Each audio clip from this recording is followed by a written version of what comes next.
Mga kababayan, rekta naman ho tayo doon sa mga naghain dito kay Attorney Ferdy Topacio, dito kay Attorney Jimmy Bondoc at dito kay dating Speaker Pantaleon Alvarez. Okay, game. Eh, alam na talaga ni insertions, dapat kumilo siya para hindi ito makitranslate sa as an enrolled bill. Dapat dinalig din sa BICAM kung lalagyan ng insertion. Attorney, bakit kaya natin 241 million pesos sa Draft po at saka falsification. Kasi yan po ang aming evaluation na ito po ang krimen na nagawa. May administrative question ba na kasama sa Implied naman po yun pagka-ombudsman na we are invoking both the criminal and administrative jurisdictions of the Office of the Ombudsman. Malawak po ang kapangyarihan ng Ombudsman pagdating po sa graft and corruption. Well, sa ito pong falsification ay up to 6 years imprisonment. Ako, 6 na taon ang kulong nitong si Tambaluslos. Up to 6 years daw yung imprisonment. Kung sa graft, depende po sa mapapatunayang value ng permisyo sa pamahalaan. Sa administrative po, pwedeng suspension, pwedeng dismissal from the service, pwede rin kung convicted, perpetual absolute disqualification. Kung Alvarez baka may magsabi, politika lang. Anong magiging well, karamihan sa wala na nasabi, diba? Sasabihin talaga, politika lang ito. Lahat naman ang nangyayari, politika talaga. Diba? Parte ng politika yan. So sa akin naman, ang kawawa dito, yung mga empleyado na napag-uusap. Well, siguro pwede naman nilang depensa. Magsabi lang sila ng gusto. Ano talaga yung yun? Gawin natin yung timing pag-file.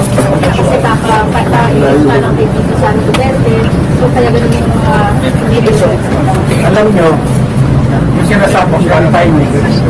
Yung wala namang timing yung criminal case. Kung gumawa ka ng krimen, yun ang timing. Gumawa ka ng krimen, arangan namang i-file mo yan sa susunod na taon.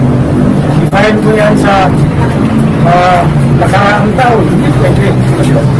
Ginawa nila yan recently, kaya kinakailangan actional kagad natin. Pero may kailangan ba ito sa pag-impeach ng mga Wala, magkaiwala yan. Kasi iba naman yung impeachment, iba po sa opinion. At ito, criminal case ito, ibang napan dito. At sigurado ho tayo, kahit hindi pa ho na-impeach itong si Vice President Sara Duterte dyan sa House of Representatives, talaga hong ipapile yaang mga kaso na yan dito kay Tambaluslos dahil marami ho silang dapat na ipaliwanag dyan sa 2025 budget. Hindi, teka. Yung sinasabing lang reversionary tactic, at tingnan nyo ito. Sino nag-divert? Alin ang nauna? Iba yung press conference ni dating Pangulong Duterte at ni Congressman Mungab. Doon nila pinaputok na maraming blanco yung BICAM report. Ngayon, ayaw nilang pag-usapan yan dahil sigurado swak na swak sila ng kaso. Kaya sila ang gumawa ng diversionary tactic. Gumawa sila ng issue na matatabunan itong iskandalo sa budget ng 2025. Kinonsult na kasi dating Pangulong Duterte dito sa pag-file na Hindi nga kami nagkausap, hindi kami nakita dahil from Tagum City, tumiretso na ako dito sa Manila para i-file yung kaso. Speaker, with your kind permission, pwede ko magdagdagan. Yung sinasabi nilang timing, actually, matagal na po namin itong pinag-iisipan. Kaya po, komplikado ang Yari kayo dito kay Attorney Yes, Topacio. So pinag-aralan pa po namin ito, kaya ngayon lang po namin ginawa. Kasi hindi naman po kami katulad ng ibang miyembro ng platform na Pilipinos na hindi nag-iisip. Pinag-isipan po namin itong mabuti. Kay Congressman Alvarez, sir, now na na-file na ho ninyo itong complaints ninyo, anong inaasahan ho ninyo na pagtugon dito ng anti-graft body? Kami naman, gusto lang namin patas yung laban on the merits. Tignan nila yung reklamo namin. Kung may merits naman, ay pwedeng isang kaso sa nila. Ayan. Kung walang merits, edi i-dismiss. Walang problema yan. Basta decision on the merits. Bakit ito sila sa former President Duterte? Hindi pa po. Hindi pa po. Sir, bakit puro members of the House not will respond? Nandun yung krimen na nangyari. Sa Senate. By sa Senate, sir. Sa Senado, siguro naman, yung Office of the Ombudsman, pwede naman silang magtatawag kung sino sa Senado. Dahil alam niyo po, dito lang sa House of Representatives, matagal na kami sumulat, nag-request kami ng kopya, official copy, na enrolled bill. Hanggang ngayon, tinatago nila, hindi nila binibigay sa amin. Kung nasa House Library na po yung enrolled bill, yung ratified bill, at yung available bill. Pag-check ko sa aking yung chief of staff ko, dahil yung sulat namin, hindi nila sinagot. Nag-request kami.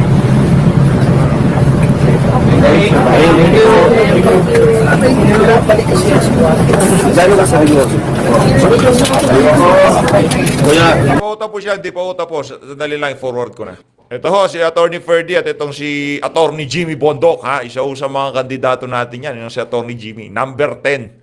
Gisa Balota, yan, sakto pa, itong si Attorney Jimmy. Suportahan ho natin. Yang mga yan, hindi ho tayo ibibenta ng mga yan sa mga makakaliwa. Hindi ho tayo iiwan sa ere ng mga individual na yan. Talagang para ho sa sambayan ng Pilipino, yung mga kandidato ni Tatay Digong kung sakaling manalo sa 2025 midterm.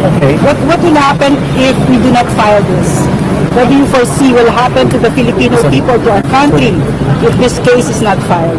Well, kaya nga po namin inihain ito sapagkat para po sa amin ni Attorney Jimmy, General, ni Jigs Magpantay, this is not just a crime as defined in the revised penal code and this is a crime against the Filipino people dahil sa laki ng amount involved, 241 billion. The ordinary Filipino cannot even begin to wrap their heads around that kind of figure na PCC. Oh, grabe naman yun. Ngayon lang sa pagkakaalam ko na nagkaroon ng ganito. Usually ang insertion, wala sabay nilalagyan pero may fixed amount. Ngayon na ako nakakita ng insertion na zero, bahala ka sa buhay mo kung anong ilagay mo amount. Parang nag-issue ng blank check ang gobyerno natin sa paggastos nitong mga appropriations na ito. Ay, ito na pala sa speaker. Gusto ko lang yung sentence mo. And Congress is supposed to be the guardian, the safekeeper of the public purse. Ano nangyari? Kamote. For ordinary Filipinos, para mas maintindihan nila, ano yung itsura nito on the ground pag ito'y natuloy yung budget Eh, nito. well, makikita natin that there will be expenditures of public funds na hindi dumaan sa tamang proseso, hindi inaprubahan ng BICAM. Isiningit, hindi lang, ito isang panliling lang, hindi lamang sa sambayan ng Pilipino, ngunit sa ating Pangulo kung talagang hindi niya alam na may instructions. Kung alam niya, well, then he has to answer for that. Anong tingin mo? Alam niya o hindi niya alam? I don't want to, I always presume good faith. Alam mo naman ako, I always want to give the President the benefit of the doubt, although I doubt the benefit. All of you are giving him the benefit of the doubt. You don't think that the President is involved in this? Unless I see any evidence. Seriously, I'm willing to impute good faith to him because good faith is always presumed.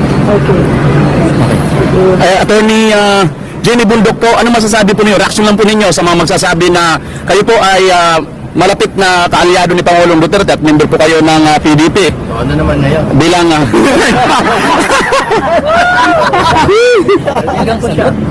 Kaibigan ko siya. Pero hindi po lahat tayo, porque may kaibigan, kikilingan na natin. Ano naman ngayon, kaibigan. Tama, kaibigan ko siya. Oh, hindi nga nakita itong si Speaker bago i-file yung mga kaso na yun. Walang kinalaman dyan si dating Pangulong Rodrigo Duterte. Tayo ay naniniwala doon. Nasa sa kanila ho yung pagsasampa na yan, hindi okay Tatay Digong. No? Wala hong partisipasyon niya kinukulayan na naman ng politika. Ito, politika naman talaga yan. Hindi porket nandiyan yan yung isa sa mga official ng PDP. PDP na kagad yung galaw na yun. Hindi ho mga kababayan. Sila lang ho yung mga naglakas ng loob. Ang si Attorney Ferdy Topacio, yang si dating Speaker Pantaleon Alvarez, natayuan ng tama. Yang si Attorney Vic Rodriguez, yung mga unang nag-file na sa Supreme Court para i-declare unconstitutional yung 2025 budget. Saludo dito sa mga individual na to.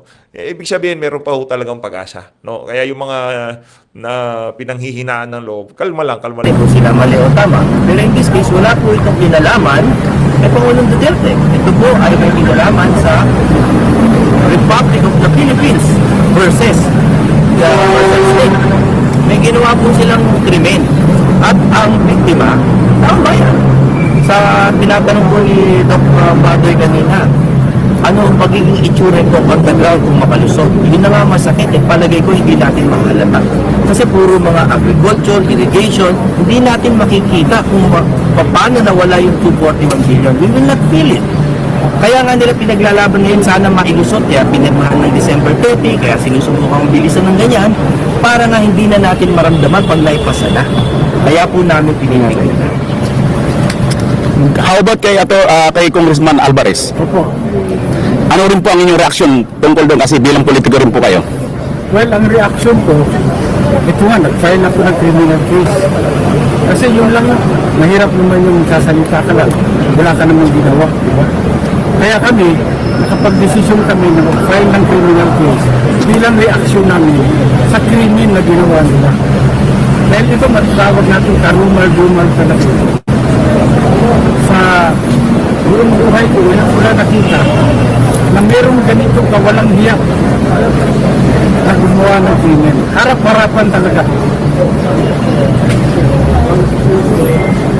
Sa tingin po ninyo, anong inaasahan ninyong papabor po sa inyo? Ulan po. Pwede pa Well, yuman. sa akin naman, dasal na lang na sana decision on the merits.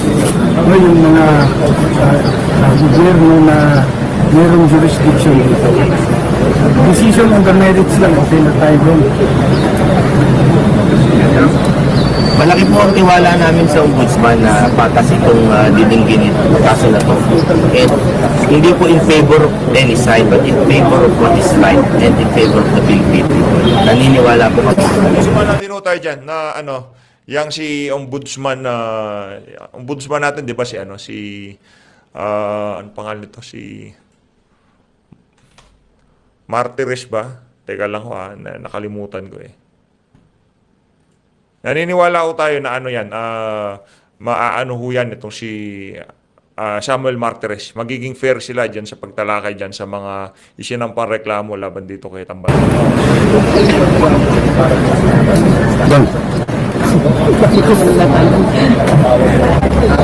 Boss Bad, tanong.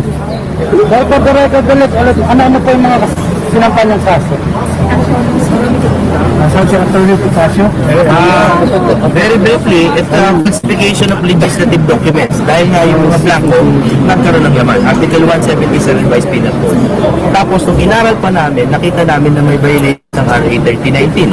No, yung anti-graft natin na law, particularly Section 3, alam yan nila, Atty. Trixie, kung saan nagkaroon ng undue injury sa gobyerno. Napakalaki ng injury. Na-injure na ba kayo ng 241 billion? Ganun po malaki ang injury. And, presumably, undue advantage to some persons.